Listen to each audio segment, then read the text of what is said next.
Bildiyiniz kimi Qur'an-ı Kərim tədrici olaraq 23 il ərzində Allah Rəsuluna nazil olmuşdur.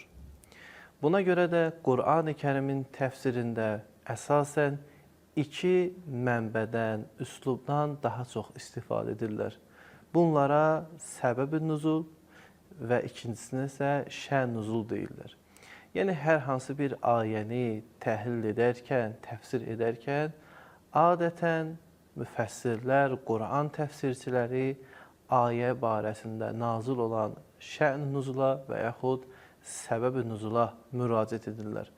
Şən nüzul istər keçmiş olsun, istər hal-hazırda, yəni İslamın ilkin çağı olsun, hər hansı bir hadisə ilə bağlı ayə nazil olarsa, buna şən nüzul deyilir.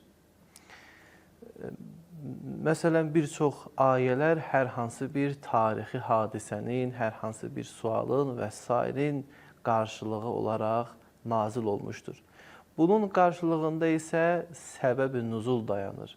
Yəni, hər hansı bir hadisə baş verir, o hadisədən sonra Qur'an-ı Kərimin ayəsi nazil olur. Hər bir halda Qur'an müfəssirləri bu iki mənbədən Qur'an-ı Kərimi təfsir edərkən istifadə edirlər.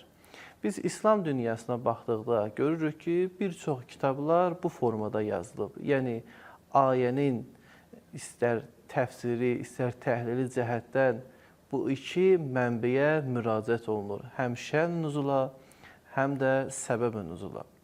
Amma şiə dünyasını bu təfsir aləmində fərqli edən üçüncü bir yanaşmanın olmağıdır. Bu da heç şübhəsiz ilk olaraq Əhl-i Beyt əleyhissalam tərəfindən və onun şagirdləri vasitəsilə İslam dünyasına tanıtmışdır. Və özünü son əsrlərdə Əl-Mizan və eyni zamanda Təslim təfsirlərində göstərmişdir. Bu da səbəb-i nüzul, şən nüzul deyil, yeni bir anlayışdır. Bu anlayışa fəzai nüzul deyilir. Yəni, hər hansı bir ayə barəsində şən nüzul olmarsa belə, səbəb-i nüzul olmarsa belə, Qur'anın özündə, yəni Qur'an ayələrinə baxaraq bu ayə hansı fəzada, hansı mühitdə nazil olduğunu ələ gətirə bilərik.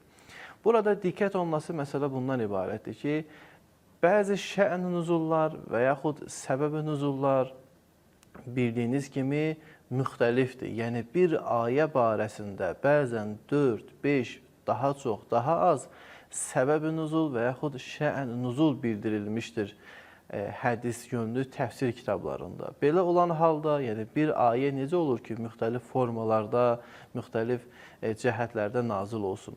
Buna görə ayənin başa düşülməsi biraz çətinləşir. Yəni, insan bunları oxuyarkən ayənin özündən uzaqlaşır, gedir, düşür bu hədisi, tarixi məsələləri müzakirə etməyə.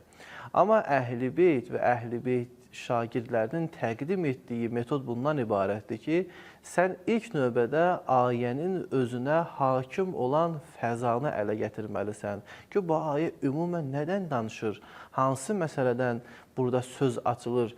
Ayədən bunları ələ gətirdikdən sonra sən gedə bilərsən o doğru olan şə'n nüzul və yaxud səbəb-i nüzul hədislərini və yaxud